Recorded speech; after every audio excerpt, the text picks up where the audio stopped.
नमस्कार साथियों, NMF news देख रहे हैं आप। आपके साथ मैं हूं अनुपम प्रसून। आपने राहुल गांधी को अक्सर देखा होगा हाथ में एक छोटी सी लाल किताब, जिसे संविधान का की किताब होती है, वो किताब लहराते रहते हैं राहुल गांधी। कई बार संसद में भी उन्होंने लहराया और कई बार अपने भाषणों के दौरान भी लहराया। लेकिन आज एक बहुत गंभीर सवाल राहुल गांधी के ऊपर खड़ा हो रहा है कि क्या उन्हें लोकतांत्रिक मूल्यों में और लोकतंत्र के संस्थाओं में कोई भरोसा नहीं रहा, विश्वास नहीं रहा। राहुल गांधी ने दरअसल 13 भाषाओं में और 15 अलग अलग अखबारों में आर्टिकल लिखा है, जिसमें उन्होंने चुनाव आयोग पर बहुत गंभीर सवाल खड़े किए हैं और ख़ास तौर पर महाराष्ट्र में हुए चुनाव को लेकर, उस चुनाव के संदर्भ में। अब क्या है पूरा मामला, मेरे सहयोगी पंकज प्रसून मेरे साथ जुड़ रहे हैं। पंकज, ज़रा समझाइए कि ये संविधान की किताब लहराने वाले राहुल गांधी आखिरकार एक संवैधानिक संस्था पर सवाल क्यों उठा रहे हैं? अनुपम, जो 13 भाषाओं में और 15 अलग अलग अखबारों में राहुल गांधी का लेख छपा है, वो लेख वही है, लैंग्वेज सिर्फ अलग अलग। जैसे मराठी के 2-3 अखबारों में है, अंग्रेजी में है, हिंदी में है, कन्नड़ में है, तेलुगु में है, इस तरह अलग अलग भाषा में। मोटा मोटी बात वही है, जिसमें राहुल गांधी ये आरोप लगा रहे हैं कि महाराष्ट्र में इलेक्शन जो था वो रिग्ड इलेक्शन था और भाजपा के इशारे पर चुनाव आयोग ने बीजेपी को जितवाया है। ये उनका आरोप है। मैं बिल्कुल स्पेसिफिक बता रहा हूं कि वो क्या कह रहे हैं। राहुल गांधी का सबसे बड़ा ऑब्जेक्शन ये है कि अंतिम 2 घंटे में 60 लाख वोटरों ने कैसे वोट डाल दिया।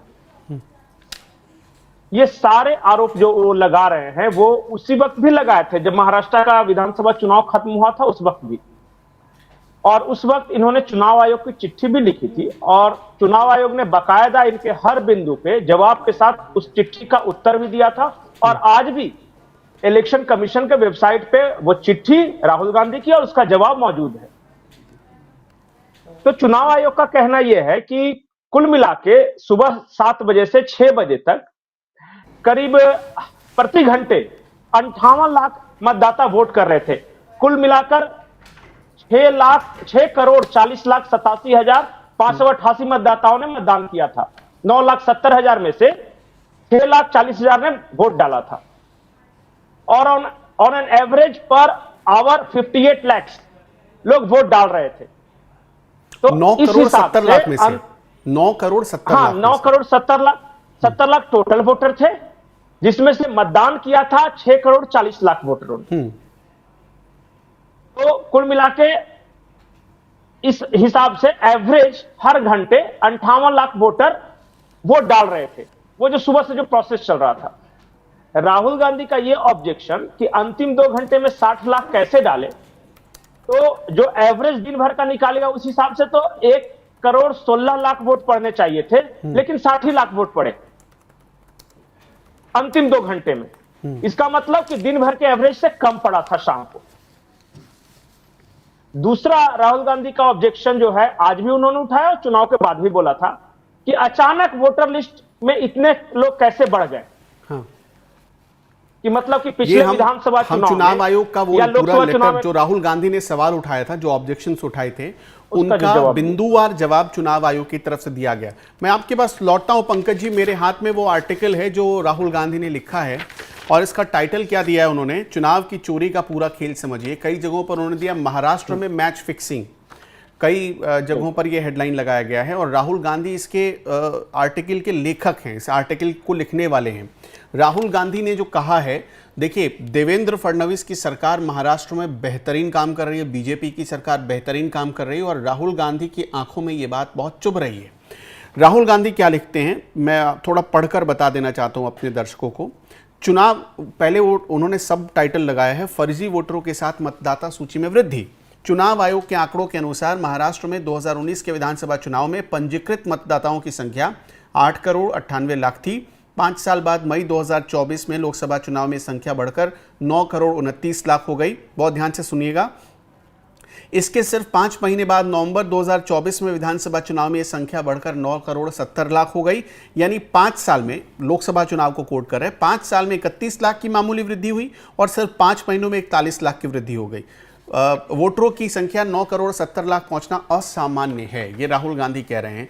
और इस पर देवेंद्र फडणवीस ने जवाब भी दिया है कि राहुल गांधी को अब कम से कम जाग जाना चाहिए। ये तो सीधा सीधा मतलब मैं बता रहा हूं, ये राहुल गांधी को पता नहीं किसने बताया है। ये पहली बात कि हर राज्य में जहां भी, चूंकि आप भी चुनाव कवर करते हैं, मैं भी कवर करता हूं, जितने भी पत्रकार हैं जो जानते हैं, चुनाव के पहले एक नया वोटर लिस्ट तैयार होता है कि ताकि लोग अपना नाम उसमें जुड़वाते हैं। तो चुनाव के पहले अंतिम 5 महीनों में क्यों बढ़ गया, उसका जवाब यह है क्योंकि चुनाव के समय इलेक्टोरल रोल्स को फिर से ऐड किया जा रहा था लोगों को, इसलिए बढ़ गया वो। और बाकी के 5 सालों में क्यों नहीं बढ़ा, क्योंकि ये प्रोसेस नहीं किया है। एक बार लोकसभा चुनाव के पहले हुआ था, वहां भी बढ़ा था। दूसरी बात कि जब भी मतदाता ये क्या बोले वोटर लिस्ट बनाया जाता है ना, तो उसको हर पार्टी को भेजा जाता है। और मैं देख रहा था कि जितने वोटर ऐड हुए हैं 35-40 लाख जो भी हैं, सिर्फ 89 ऑब्जेक्शंस आए थे, वो इंडिविजुअल के द्वारा या किसी भी पॉलिटिकल पार्टी के द्वारा, इंक्लूडिंग कांग्रेस।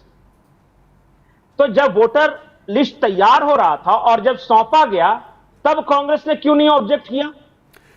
और एक जवाब मैं आपको देना चाहता हूं, ये इलेक्शन कमीशन का जवाब था राहुल गांधी के सवाल पर। इसका पॉइंट नंबर 2, इसे जरा रोकिएगा। पॉइंट नंबर 2 मैं आपको समझाता हूं अपने दर्शकों को। इसमें चुनाव आयोग कह क्या रहा है? चुनाव आयोग ये कह रहा है कि किसी भी इंडियन नेशनल कांग्रेस के, यानी कांग्रेस की तरफ से जो पोलिंग एजेंट्स, हर बूथ पर पोलिंग एजेंट रखे जाते हैं हर पार्टी की तरफ से, तो कांग्रेस का किसी भी पोलिंग एजेंट ने यह सवाल नहीं उठाया है कि उनके बूथ पर कोई गड़बड़ी हो रही है।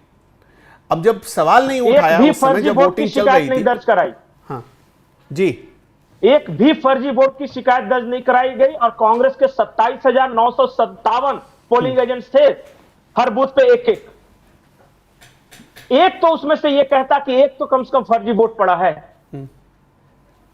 किसने, कांग्रेस के पोलिंग एजेंट या शिवसेना उद्धव ठाकरे गुट वाला या शरद पवार गुट वाला, किसी ने ऑब्जेक्शन नहीं किया।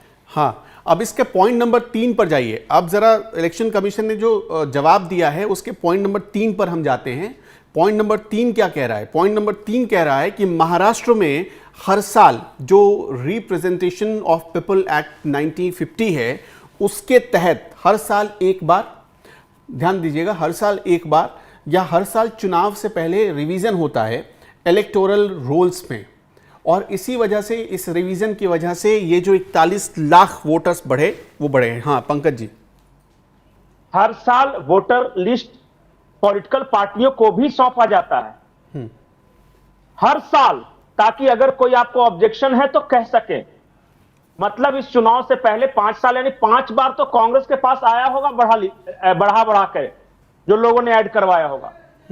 इन 5 सालों में एक बार भी ख्याल नहीं आया कि वोटर लिस्ट में क्यों वोटर बढ़ रहे हैं। और सारा ज्ञान चुनाव हो जाने के बाद, रिजल्ट आ जाने के बाद प्रकट हुआ है। पंकज जी, आपको दिया जाता है, हर साल हर पॉलिटिकल पार्टी को दिया जाता है।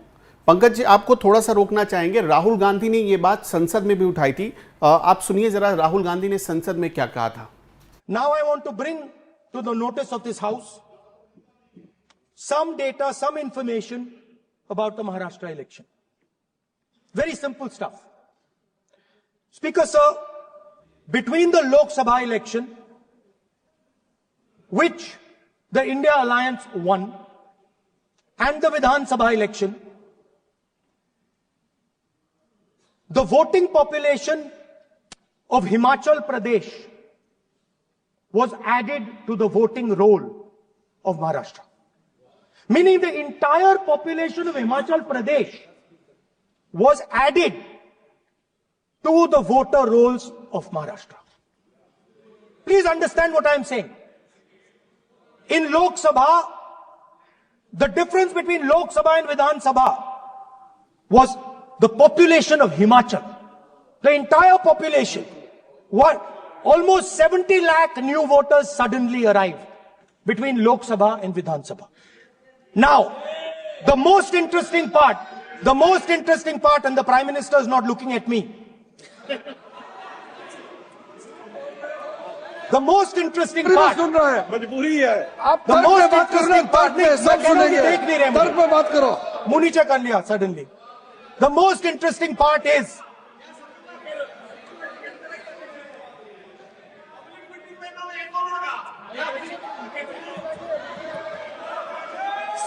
Sir, Maharashtra में more voters were added in 5 months in Maharashtra than were added in 5 years in Maharashtra. तो महाराष्ट्र में आपने देखा 5 महीनों में कैसे वोटर्स बढ़े, ये वो बात कह रहे थे। अब ये इतना बड़ा पॉलिटिकल इशू बना दिया है उन्होंने कि उनकी बात पर, मतलब उनके जो साथ रहने वाले दल हैं वो भी अब इस पर रिएक्ट कर रहे हैं। आप सुनिए संजय राउत ने इस पर क्या कहा है। संजय राउत का बयान आपको सुनवाता हूं। ऐसा है कि राहुल गांधी जी ने ये बात अंतर्राष्ट्रीय मंच पर भी कही। बार बार हम सब लोग ये बात दोहराते कि महाराष्ट्र का चुनाव इस प्रकार से, वो चुनाव हुआ ही नहीं। मैं कहता हूं 2024 का महाराष्ट्र का चुनाव हुआ ही नहीं है, चुनाव हाईजैक कर दिया अमित शाह ने, देवेंद्र फडणवीस और मोदी। उनका प्रतिष्ठा का विषय था, इसलिए कि अगर हमारी सरकार आ रही थी तो गौतम अडानी के धारावी से लेकर सभी ठेके कॉन्ट्रैक्ट रद्द हो जाते। ये डर से गौतम अडानी, अमित शाह और देवेंद्र फडणवीस ने ये चुनाव हाईजैक किया, विजय को खरीद लिया। ये लोगों ने पैसे से ताकत पर 60 लाख बोगस वोटर्स 2 घंटे में कहां से आ गए, आप मुझे बताइए। उसी तरह से राज्य का और देश का चुनाव आयोग का चयन हो गया। सब कुछ अपने हिसाब से कर दिया, क्योंकि महाराष्ट्र का चुनाव हाईजैक करना है। और इसलिए कि गौतम अडानी का जो यहाँ सब जो घोटाले चल रहे हैं उसको प्रोटेक्शन मिले। अगर हम लोग आते तो धारावी का कॉन्ट्रैक्ट रद्द कर, बस, बाकी कुछ नहीं।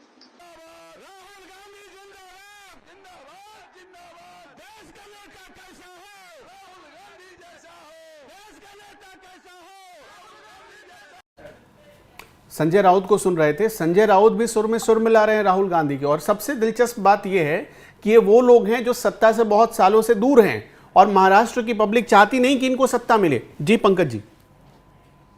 संजय राउत कह रहे हैं कि अगर हमारी सरकार आती तो अडानी के कॉन्ट्रैक्ट कैंसिल कर देते। हाँ। तो बगल में तेलंगाना है, कर दो, वहां भी तो सरकार है। राजस्थान में कॉन्ट्रैक्ट किसने दिया? कर दो कैंसिल, अभी भी मौका है।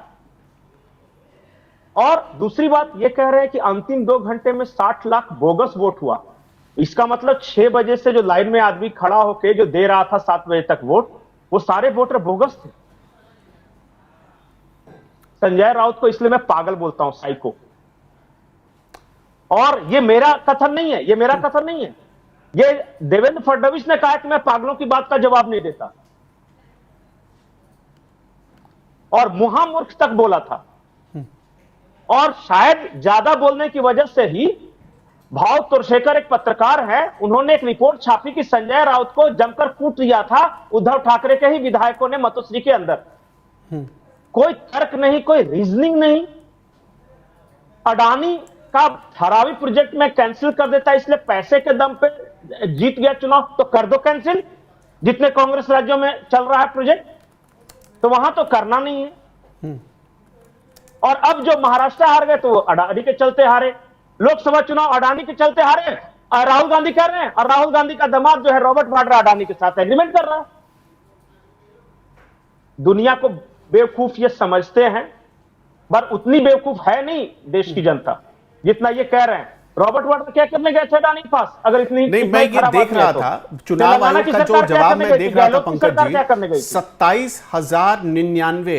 27,099 कांग्रेस के पोलिंग एजेंट्स थे। 1 लाख से ज्यादा अलग अलग पार्टियों के पोलिंग एजेंट्स थे, वहां मौजूद थे।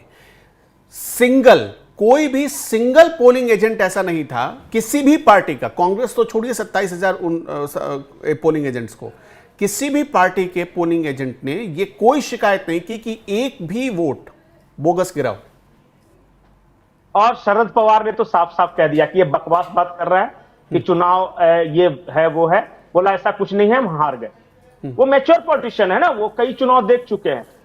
हर कोई संजय राउत या राहुल गांधी नहीं हो सकता, विपक्ष में बहुत सारे मैच्योर लोग भी हैं। हारने पर ईवीएम पर सवाल उठा दो और जीतने पर आपकी जीत हो जाए। नहीं, पहले ईवीएम पे उठाते थे, तो चुनाव आयोग ने बुलाया कि बता दो छेड़ के ईवीएम को, तो उस दिन के बाद से अब मतदाता जो वोटर लिस्ट है ना, उस पे सवाल उठा रहे हैं। कुछ दिन बाद लाइन पे सवाल उठाएंगे कि वहां आड़ा तिरछा लाइन था इसलिए हम हार गए। अलग अलग मुद्दों पे देखिए ये क्या कर रहे हैं, लोगों को कंफ्यूज कर रहे हैं। देश की आम जनता को का विश्वास किसी तरह अपने इंस्टीट्यूशंस पर हिल जाए, वो चुनाव आयोग पर या कोर्ट पे भरोसा न करे, इस तरह के ये पैतरे आजमाते हैं। ना कोई जांच एजेंसी पे कोई भरोसा करे, न चुनाव आयोग पे करो, न सीबीआई पे करे, न ईडी पे करे, न ये क्या जो विजिलेंस विभाग है सीबीसी उस पे न करे, को सुप्रीम कोर्ट पे अविश्वास। कुल मिला के इस देश के सारे इंस्टीट्यूशंस पे लोगों का अविश्वास हो, इस कोशिश में लगे हुए हैं राहुल गांधी। नहीं तो कर ही रहे ना, इन्होंने सुप्रीम कोर्ट के फैसले पर सवाल उठाया, सीबीआई पर सवाल उठाते हैं, ईडी पर सवाल उठाते हैं, इनकम टैक्स रेट पर सवाल उठाते हैं। ये जो प्रक्रिया इनके दौर में भी, मतलब कांग्रेस के शासन में भी चला करती थी, उस पर ये सवाल उठाते हैं। अभी जो है और तो हम आपको सुनाते हैं, प्रफुल्ल पटेल ने, आते हैं आपके पास, प्रफुल्ल पटेल ने कुछ कहा है इस पर।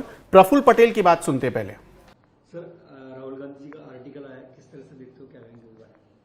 देखिए, राहुल गांधी एक देश के जिम्मेदार नेता हैं और लोकसभा में विपक्ष के वो नेता हैं, और अगर इतने एक बड़े पद पर रहने वाले नेता इस तरह की बिल्कुल हल्की बात करे, तो मुझे तो समझ में नहीं आता है कि उनके दिमाग में क्या है। आखिर जब वो चुनाव जीतते हैं लोकसभा के, वो खुद का चुनाव जीतते हैं, तब सब अच्छा होता है। हार गए तो बस अंगूर खट्टे हैं। और महाराष्ट्र में 66% पोलिंग हुआ, ये कोई अधिक हो गया? और इलेक्शन कमीशन ने आंकड़ेवारी जो दिया है उसमें से आज 1 लाख बूथ करीब है महाराष्ट्र में। अब 1 लाख में से 10 बूथ का खाली आंकड़ा निकाल के बता दीजिए कि यहां पर वोटिंग गलत हुआ है या किसी ने अधिक वोटिंग डाला है जो उसका वोट नहीं होना चाहिए था। हर बूथ पे हर पार्टी के वहां पर नुमाइंदे रहते हैं, वो अपनी पार्टी की तरफ से देखते हैं कि कौन वोट डालने आया। इलेक्शन कमीशन के अधिकारी बिना आधार कार्ड या कोई आइडेंटिफिकेशन के बिना वो वोट करने नहीं देते, वहां तस्वीर लगी होती है वोटर की। अब ये सब होने के बाद अगर आप बोलते हो तो कुछ प्रूफ दीजिए ना। खाली बोलने से, संशय निर्माण करने से बस शक पैदा कर दिया और कह दिया कि भाई वोट गलत डाले गए हैं, ये बिल्कुल बेबुनियाद बात है। और मैं तो समझता हूं कि ऐसी बातों के वजह से ही कांग्रेस पार्टी जहां पहुंची है, इससे और नीचे जाती जाएगी। सर, उन्होंने 5 चीज इसमें कही है कि 5 चीज पे उन्होंने फोकस किया है कि कहा है कि जो चुनाव आयोग जो कमिश्नर, जो महाराष्ट्र का कमिश्नर है, वो गलत तरीके से चुना है। उसमें जो वोटर लिस्ट थी वो गलत तरीके से थी।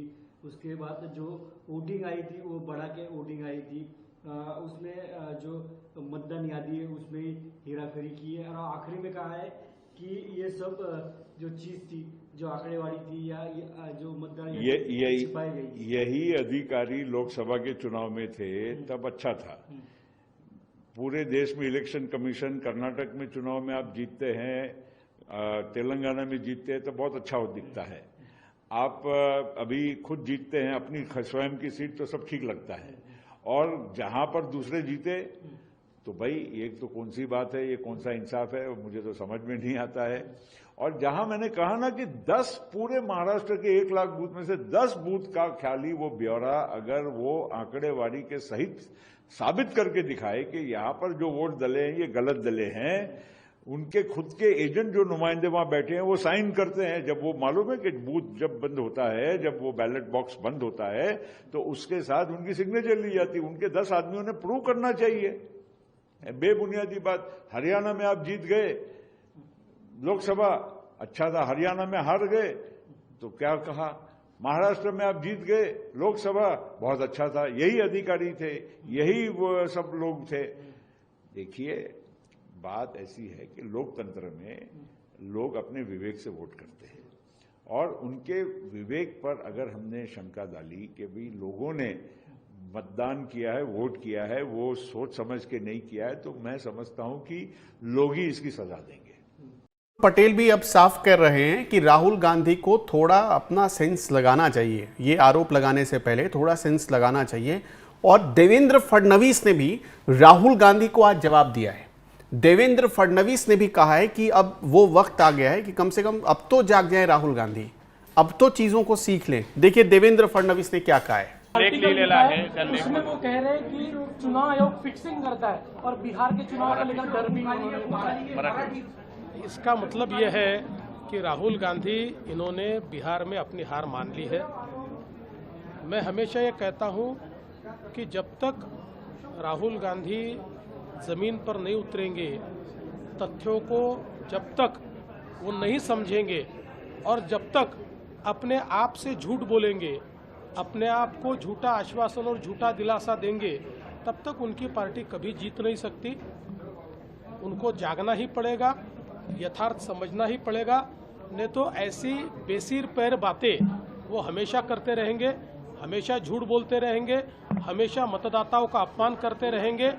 ये राहुल गांधी ने महाराष्ट्र के मतदाताओं का जो अपमान किया है, इसके लिए मैं उनका निषेध करता हूँ। राहुल गांधी ने ये भी कहा है कि जो जितने भी कांग्रेसी राज्य है वहाँ पे आरक्षण की 50% जो है उसको बढ़ा दी जाएगा। देखिए राहुल गांधी जो बोलते हैं न उनको पता होता है वो क्या बोल रहे हैं, न सुनने वाले को समझता है वो क्या बोल रहे हैं, इसलिए उसके ऊपर मैं क्या प्रतिक्रिया दूं। देखिए अब तो उपहास के पात्र बन रहे हैं राहुल गांधी और खुद ही बन रहे हैं ऐसा। पंकज जी आखिरी कमेंट मैं आपसे चाहूंगा। उपहास के पात्र की आपने बात की।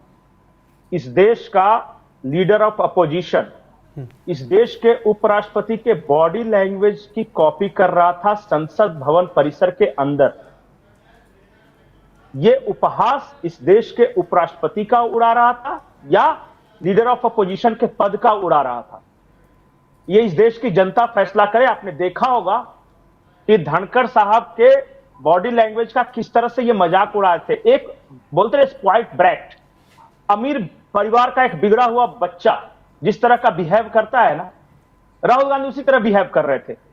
कभी बॉडी दिखा देंगे बाइसेप्स, कभी किसी को आंख मार देंगे, कभी धनखड़ के बॉडी लैंग्वेज की कॉपी करेंगे, कभी किसी को दिक्कत देवेंद्र फडणवीस के कामकाज के स्टाइल से भी आजकल हो गया है। आप देखेंगे शरद पवार तो देवेंद्र फडणवीस की अब तारीफ कर रहे हैं, लेकिन राहुल गांधी को फडणवीस से बड़ी दिक्कत हो गई है। तो शरद पवार का स्टेचर और राहुल गांधी का स्टेचर दोनों का देखिए ना, और आप बोल रहे हैं कि देवेंद्र फडणवीस के काम से दिक्कत है। राहुल गांधी को भारत के हर अच्छी चीज से दिक्कत है। कोई भी एक उपलब्धि आप बता दीजिए जिसका राहुल गांधी ने रोना नहीं रोया, कोई भी उपलब्धि।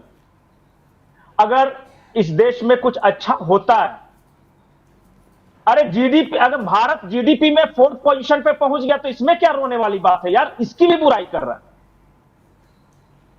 भारत कुछ भी अच्छा प्राप्त करता हो और राहुल गांधी खुश होते हो, मुझे आप उदाहरण दे दीजिए, मैं अपने शब्द वापस ले लूंगा।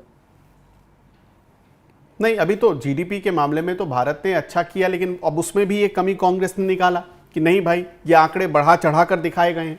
खैर ये अलग मसला है, लेकिन इस वक्त चुनाव सिस्टम पर सवाल उठाकर राहुल गांधी इनडायरेक्ट रूप से लोकतंत्र पर सवाल उठा रहे हैं। जिस लोकतंत्र की दुहाई देकर वो संविधान की कॉपी लहराते हैं, कम से कम उसका सम्मान कर लेते वो, लेकिन उनको उस पर भी भरोसा नहीं है। बहुत बहुत शुक्रिया आपका हमारे साथ जुड़ने के लिए। दर्शकों, ये जो राहुल गांधी का बयान आया, इस पर आप क्या सोचते हैं हमें कमेंट बॉक्स में बताते चलिएगा। नमस्कार।